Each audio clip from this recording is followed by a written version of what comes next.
Histoire au coin du D20, présentée par Nurgle et Gilus, nos meilleures histoires de jeux de rôle. Donjons et Dragons, édition 3.5, deuxième épisode, Ragarou, céphalophage et saut de merde. Publication initiale sur YouTube en février 2014, avec une musique d'intro et d'outro par Maxime Lenoz.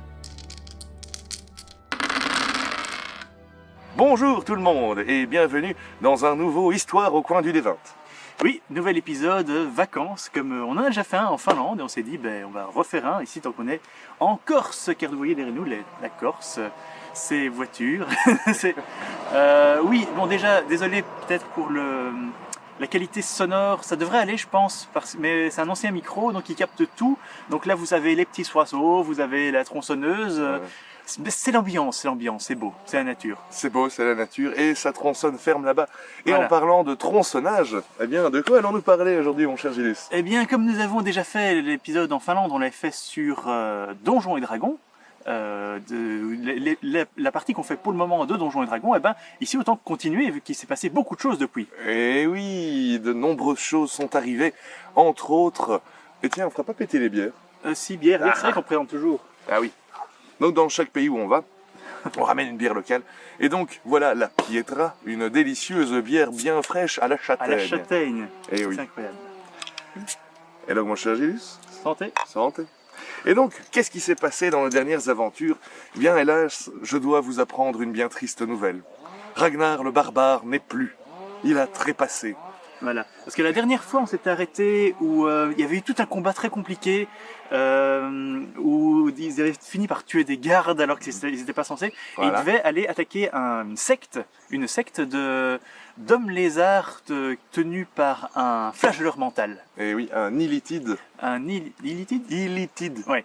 Ou Et- illithide. Je ne sais pas très bien comment il dit. Illithide. Donc, Illithide. donc voilà. Et donc il se retrouve dans cette grotte qui appartenait à une sorcière qui va revenir juste après, une sorcière des mers. Une guenade, si je me souviens bien, le nom donjon et dragonesque. Ouais, il y a des créatures comme ça avec des noms zarbi. Entre les illithides et les guenades. Et donc, ils arrivent là-bas, ils doivent combattre sous l'eau. Donc sans armure, avec leurs meilleures armes, pas de sort de boule de feu, enfin c'est pas compliqué, c'est assez compliqué. Et ils n'étaient pas si haut niveau que ça, ils étaient niveau 3. Je crois que tout le groupe était en gros niveau 3. Ouais. Ils ont peut-être passé niveau 4 pendant cette aventure, mais bon, quoi qu'il en soit, on est ébloui aussi. C'est nos beaux soleils. Ils arrivent à s'en sortir bien, parce que d'autant plus qu'ils étaient face à des psionnistes très puissants. Le chef, sous-chef entre guillemets, était un homme lézard moitié illithide avec donc la gueule qui est dans un supplément super bizarre que j'ai trouvé par hasard. Cette race-là. Et donc, qui rebalancent plein de pouvoirs psychiques, eux ils réussissent tout leur jet de volonté, ils se prennent rien, ils le butent. Ben, je dois dire, Ragnar, c'était en grande forme à ce moment-là, puisque j'étais passé en berserker. Alors ceux qui ont déjà joué un barbare dans Donjons et Dragons savent plus ou moins de quoi il en retourne. Le barbare met son cerveau en off et frappe beaucoup plus fort. Mais C'est ce qu'on demande des barbares. c'est hélas comme ça que Ragnar est mort. Ragnar est mort comme il a vécu, c'est-à-dire connement. Oui, parce qu'en fait, j'avais prévu que tout en haut, enfin la grotte, ils étaient descendus et puis ça remontait. Et quand ils arrivent au dernier étage, il y a en effet un flagelleur mental. Et Voiture. voiture, oui. Le flagelleur mental était beaucoup trop fort pour eux. Ils n'étaient pas censés le combattre. C'était un petit peu leur dire tout ce que vous voyez, vous ne devez pas forcément le buter. Mais donc, quand on arrive à ce que nous pensons être le boss du donjon, et que cette créature nous fait mais vous ne pouvez pas me combattre, je suis beaucoup trop puissant, mais... En gros, il leur a dit je n'ai rien à faire de vous, mon expérience est faite, je m'en vais, si vous tentez quoi que ce soit, vous allez tous mourir. C'est plus ou moins à ce moment-là qu'un barbare de 130 kilos fait un énorme bond en avant avec sa hache à deux mains, et il lui arrache pratiquement un bras. J'ai quand même fait des beaux dégâts. Tu as fait des beaux dégâts, je me souviens, tu avais fait un 12 sur ton D12, Ouais. plus tes dégâts de berserk, c'est genre tu as fait 18 points je pense, Ouais. de dégâts. Les illithides sont très puissants mais ils n'ont pas tant de points de vie que ça. Et donc lui, qu'est-ce qu'il fait? Il balance son pouvoir de paralysie mentale, qui est son pouvoir méga bourrin, et tout le groupe se retrouve paralysé. Là, je crois que tu étais juste à l'étage avec la prêtresse. Je crois Qui qu'il ne joue plus y maintenant. avait juste moi et la prêtresse. Et donc... Qui a réussi, elle, qui a fait beaucoup de dégâts à l'illitide aussi. Ah ben... Ouais, enfin voilà. Et qu'est-ce qui s'est passé? Je te laisse... Eh bien, C'est douloureux, je sais. la dernière chose qu'a vu Ragnar le barbare, ce sont deux grosses mains poulpeuses se foutre sur sa tête, Et il s'est fait gober la cervelle comme un œuf. Voilà, ça c'est... Oui. Mort automatique, il s'est fait manger le cerveau. Quelque part, il n'a pas dû trouver grand-chose à manger Non. avec mon 7 en intelligence. Mais bon, tu te retrouves maintenant dans les plaines de chrome, pas de Corde, chrome, de corde. Voilà. C'est pas chrome, c'est Pas corde. chrome, c'est corde. Et donc, ce qui se passe, c'est que voilà, Ragnar est mort. Le reste du groupe est quand même assez blessé et il s'apprête à sortir. Ouais. Et au moment de la sortie, il se retrouve face à la sorcière qui les avait manipulés depuis le début. En disant, oui, elle leur avait donné où était son antre pour qu'ils aillent tuer les hommes lézards, pour elle le reprendre une fois que tout le monde était à moitié mort. Et donc elle arrive. Première chose qu'elle fait... Elle arrive comme ça. Voilà, elle arrive comme ça. Déjà, le Hobbit, on va revoir un petit peu, on réexpliquera un petit peu le groupe après, mais donc le Hobbit est assez naïf. Déjà le personnage, et le joueur, Florian, Si Dieu me regarde. est un joueur plus récent que le reste du groupe, et il peut se montrer naïf, comme vous allez le voir plusieurs fois dans notre histoire ici, et avait fait confiance à des créatures chaotiques mauvaises. Et ne jamais faire confiance aux chaotiques mauvais. Voilà. Et donc la sorcière arrive, elle commence à leur bien l'émeuter, surtout elle lance son pouvoir de, je crois que c'est mauvais œil, il me semble bien. C'est très simple, vous faites un jet de volonté, si vous le ratez, vous tombez par terre pendant des jours, je pense. Si vous faites un deuxième jet de vigueur, si vous le ratez, vous êtes mort. Voilà. Et donc, C'est un sort très puissant et très mortel, évidemment. plus au moment où elle arrive, vous perdez points de force rien qu'à cause de sa laideur. Donc ce qui se passe, c'est quand elle arrive, la barre du groupe tombe raide à cause de la laideur, elle est surtout à 0 en force, plap, par terre. Le magicien se prend le mauvais œil, il rate ses 2 jets, il est mort. Donc il reste juste le rôdeur Hobbit et la prêtresse qui arrive héroïquement. Tant bien que mal, mais héroïquement, à tuer la sorcière des mers. La sorcière. Et il se retrouve donc à des kilomètres à la nage du port d'Héraklie, la plus grande ville du monde, qui est une espèce de giga-Rome, avec 3 corps. Voilà, jusque-là, on ne s'inquiétait pas trop, parce que dans le monde de Donjons et Dragons, on peut trouver un prêtre qui, pour une belle somme, va vous ressusciter. Et donc on disait, oh, la mort. Et vu qu'on est revenu plein aux as. Richissime parce qu'ils avaient réglé ce problème, il y avait toute une histoire du port qui était bloquée par un kraken, un poulpe géant invoqué par le flageur mental, et donc il s'est cassé, donc il n'y a plus ça, et ils ont été payés par la capitainerie. On était un peu les héros de la ville. Voilà. Et donc ils vont au temple d'Hadès, vu qu'à Héraclie ils suivent les dieux grecs, pour demander de ressusciter leurs amis. Et donc ils ressuscitent. Et en plus ils ont négocié un prix de groupe.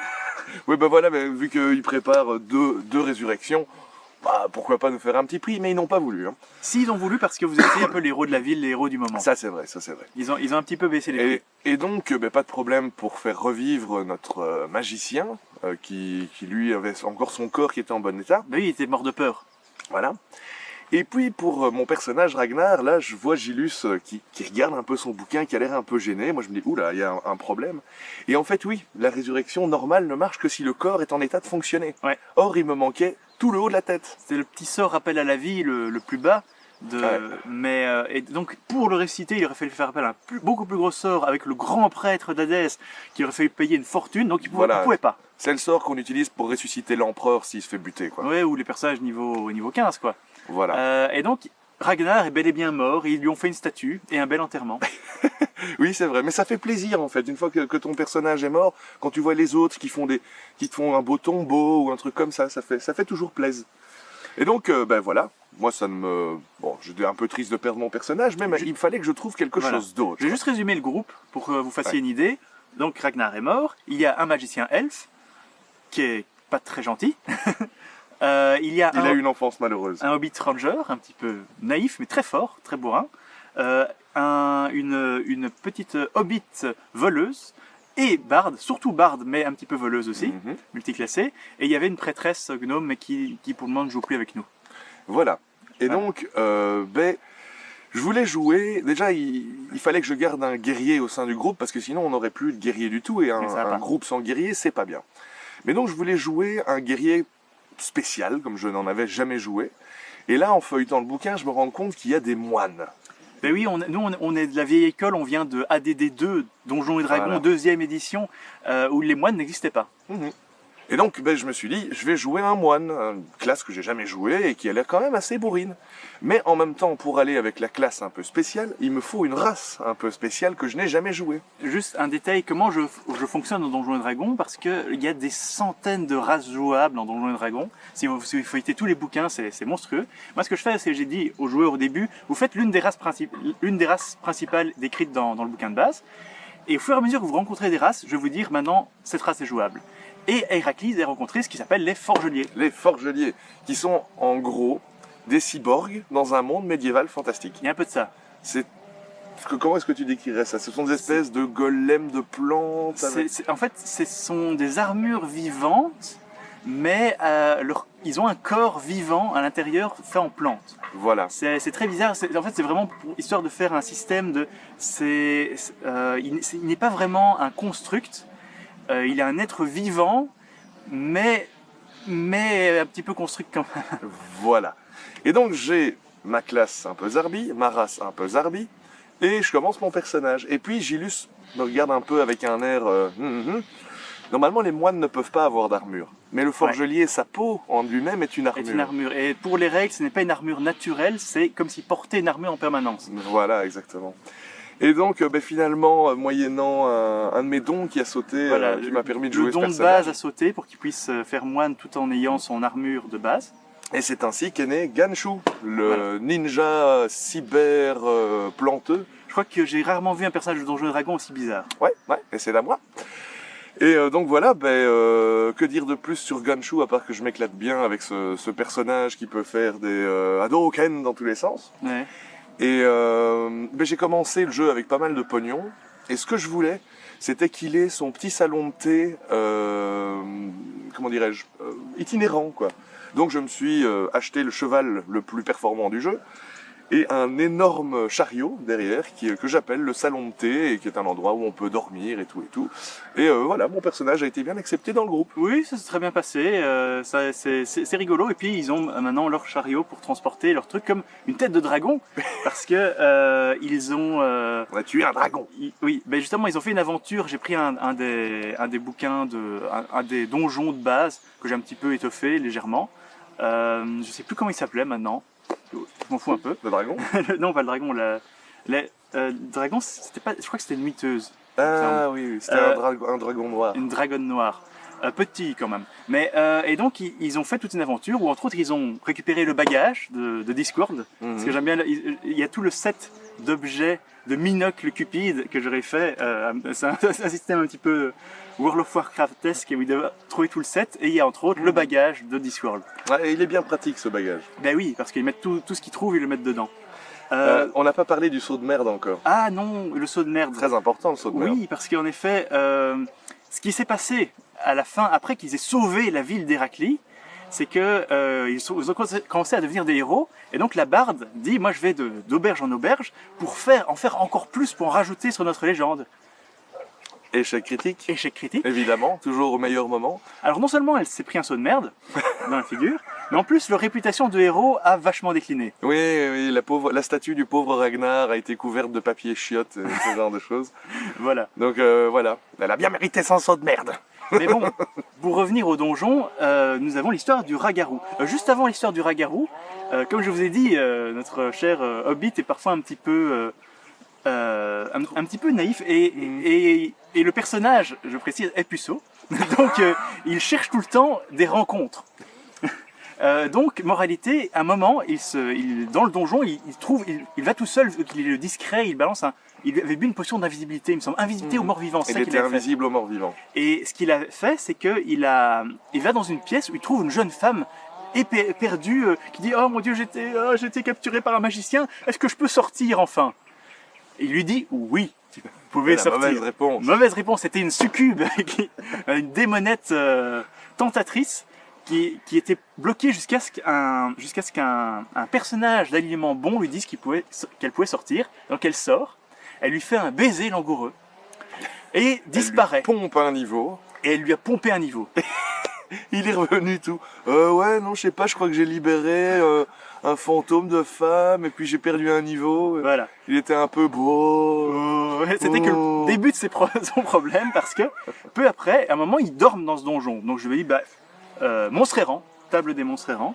Je fais un jet aléatoire. Chaque fois, je fais 2 ou 3 jets par nuit, et chaque fois, je dis qu'il y a une chance sur 10 qu'il rencontre un truc. Oh, tiens, il rencontre un truc. Bon, bah, je tire aléatoirement. Des ragarous. Ok, des ragarous. Et donc il se retrouve face à un petit bonhomme qui a l'air d'être un espèce de pilleur. Au début, on n'a pas compris en fait ce que c'était. On voit juste ce petit personnage crasseux qui essaye de nous fouiller. On se dit, bah, ça doit être un... Allez, comment dirais-je, un gars qui écume les donjons après les aventuriers pour récupérer ce qui reste, quoi. Et finalement, ben, il se retransforme en ragarou, il nous attaque. Avec un autre, il y en avait 2. Voilà. T'as d'ailleurs oublié qu'ils étaient sensibles aux armes en argent. Ça, je comprends pas, parce que ça, c'est des trucs débiles. Ils auraient dû avoir beaucoup de mal dans ce combat. Et tu vois, ils l'ont fait facilement. Je me dis, tiens, c'est bizarre. Et puis, je me dis, mais ils n'avaient pas d'armes en argent. Les dégâts auraient dû être diminués de 10 à chaque coup. Oui. Et donc, moralité, ils les ont facilement eus, mais ils se sont fait mordre. Il y avait 2 personnes au corps à corps, Ganshu et le Hobbit Ranger avec une arme dans chaque main. Parce qu'il se prend pour Aragorn. Mais en plus petit. C'est un mélange de Aragorn et de Frodon. C'est le fils des 2. C'est le fils des 2. Ganshu, il n'est pas vraiment humain, il est immunisé aux maladies. Je suis immunisé aux maladies. Donc, il ne risque rien. Par contre, qui s'est fait mordre, le Ranger, qui fait un jet de vigueur à la fin de la partie pour voir s'il n'est pas devenu lui-même un ragarou. En fait, c'est un peu ça le leitmotiv de notre groupe, c'est qu'on rate tous les jets importants. Voilà. c'est un peu notre marque de fabrique, quoi. Et donc, qu'est-ce qui se passe? Il rate son jet. Il a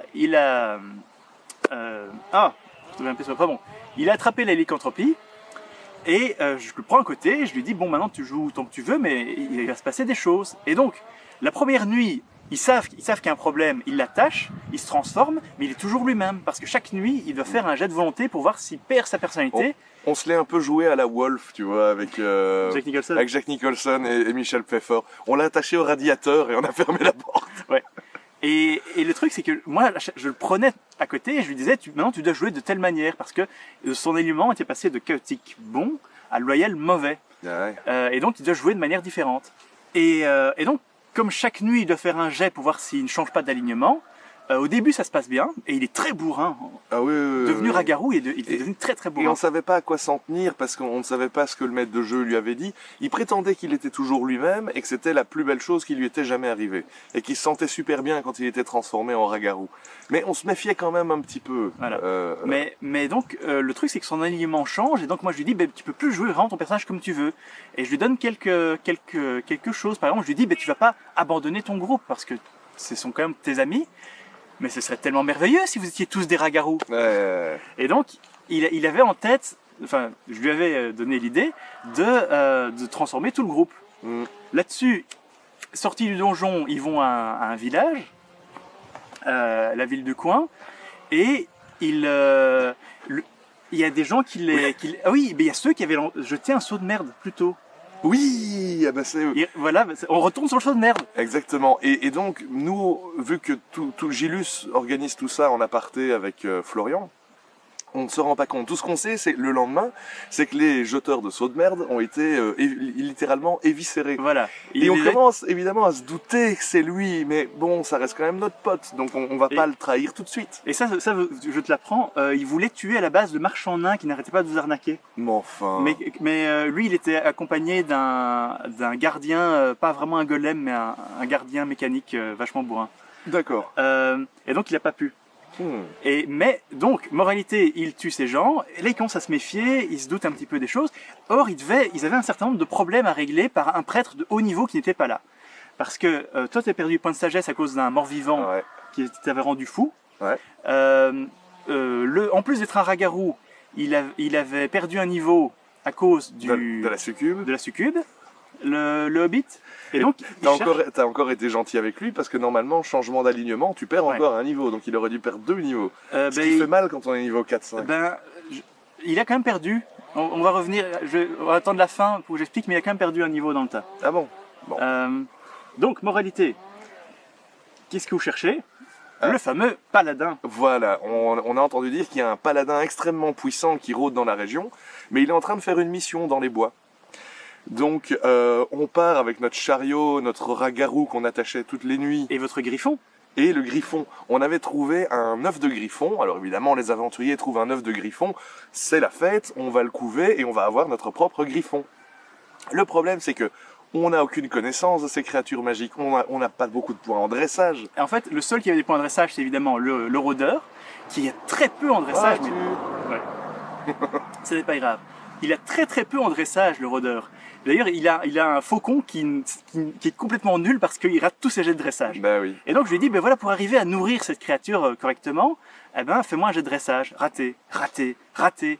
Et donc le bébé faucon, le petit... Non, griffon, le le bébé petit- griffon. le bébé griffon commence À à dépérir. crever. Et nous, on est super mal, quoi, parce qu'on a un bébé griffon et il est en train de mourir de faim. Et donc, on apprend que, justement, le paladin, sa spécialité, c'est qu'il élève des griffons, parce qu'il est chevaucheur de griffons. Et son vieux Donc, griffon était mort. Donc, Voilà. on Donc, cherche un. finalement, après moult péripéties, on arrive à trouver le paladin, qui nous fait un espèce de scan pour Détection du mal. détecter les créatures mauvaises. Dès qu'il tombe sur Florian, il veut le buter, parce que c'est une créature mauvaise maintenant. Ouais. Et donc on arrive à faire de la diplomatie, on lui explique qu'on est là pour qu'il nous aide à enlever la malédiction sur moi qui était en train de devenir fou, et sur Florian qui était un ragarou. Donc Florian, c'est celui qui joue le hobbit et qui ne se laisse pas faire. Vous avez dû il a voulu s'enfuir. Il voulait pas, il voulait s'enfuir, et je sais plus, il s'est transformé en rat, mais de la taille Oui. d'un espèce de petit chien, comme ça, Ouais. et je le tenais par la queue. Et heureusement, toi, c'est un moine, donc sa spécialité c'est de faire des prises, donc il l'attrape. Ouais. Je suis assez généreux sur les jets. Enfin, je vais pas. Le joueur, lui aussi, voulait retrouver son ancien personnage. Donc, Bah, il a bien joué. il joue son personnage. Il a bien joué son personnage mauvais, qui a changé de personnalité. Mais donc, le paladin leur dit, ben voilà, je vais vous régler vos problèmes. Mais si jamais j'arrive pas à retirer sa malédiction, je le tue. Parce que c'est une créature mauvaise. Or, il devait faire des jets de volonté. Et s'il est raté, il serait mort. Mais je crois qu'il nous restait une potion de volonté qu'on lui a fait boire, non? Tu crois? Ça me dit rien, ça. Je sais plus à quelle occasion on n'a pas pris de risque, hein, on a bu les potions qu'il fallait pour réussir nos jets. Possible. Et pour une fois, on les a réussis. Et donc notre petit hobbit est redevenu un petit hobbit Voilà, normal. t'as récupéré il a même redonné le niveau perdu au Hobbit. Toi, tu as récupéré tes points de sagesse. Lui, il a quand même perdu un niveau, malgré tout, parce qu'il a changé d'alignement 2 fois. Ah Et bah donc, oui. normalement, il aurait dû perdre 3 niveaux en tout. Je lui en ai fait perdre enfin, il en a perdu 2 et il en a récupéré 1 grâce au sort du paladin qui était super généreux. Il les a même pas fait payer. Bah, on lui a donné un griffon quand même. Voilà, tout ça c'était en échange d'un griffon, donc c'est pas rien, c'est Et vrai. puis le petit griffon était entre de meilleures mains avec ce gars-là. Oui. Tu fais super bien le petit griffon. Je sais. Et voilà, ben en fait c'est... Oh, c'est plus ou moins. Bah, il y a eu On d'autres arrive, aventures entre temps, mais Oui. on vous les comptera une autre fois. Et je ils pense. sont sortis de ce donjon pété de thunes. Mhm. Ils sont retournés à Héraclie et ben, on parlera des histoires de l'orphelinat, des histoires du chaisier une autre fois. L'orphelinat, nous sommes en train de, sous le couvert de la bonté, en train de nous faire notre propre armée privée. Vous m'avez jamais dit ça. Bah, c'était plus ou moins clair.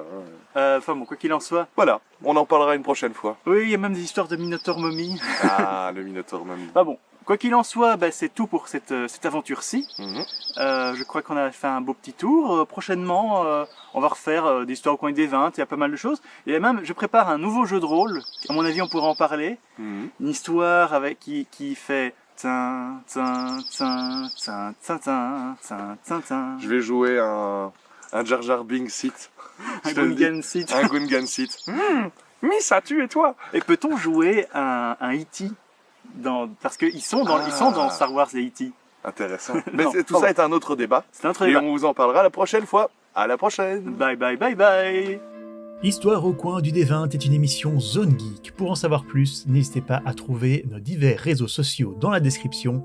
Et si vous voulez nous aider à continuer, vous pouvez trouver un lien Tipeee, lui aussi, dans la description. Vivez bien, vivez avec passion.